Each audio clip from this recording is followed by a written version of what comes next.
బచ్చలమల్లి. ఈ సినిమా గురించి మాట్లాడే ముందు, ఇందులో మెన్షన్ చేసిన మెసేజ్ గురించి ఒక్క నిమిషం మాట్లాడుకుందాం. అదే మూర్ఖత్వం. మనందరిలో ఎంతో కొంతైనా ఉండే ఉంటుంది.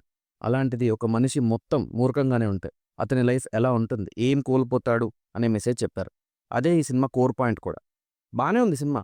అండ్ వాళ్ళు చెప్పాలి అనుకున్న మెసేజ్ కూడా క్లైమాక్స్‌లో కన్వే అయింది. ఇంక సినిమాలోకి వెళ్తే, సినిమా 2005లో ఒక బార్‌లో ఓపెన్ అవుతుంది. ఇక్కడి నుంచి ప్రెజెంట్ సిట్యుయేషన్‌ని, ఫ్లాష్ బ్యాక్ స్టోరీని న్యూట్రల్ చేస్తూ సినిమా రన్ చేస్తారు.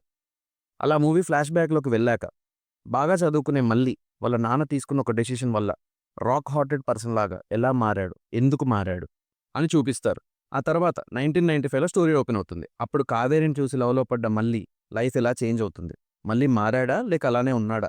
కావేరి కోసం ఏం చేశాడు అనేది మిగిలిన స్టోరీ.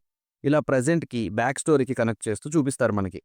ఇంకా ఈ సినిమాకి పాజిటివ్స్‌కొస్తే interval bang, climax and performances positives.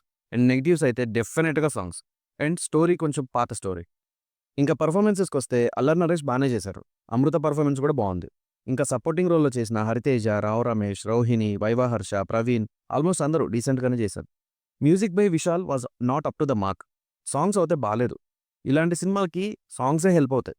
కానీ అదే పెద్ద నెగెటివ్ థింగ్ ఇక్కడ. And BGM was just okay.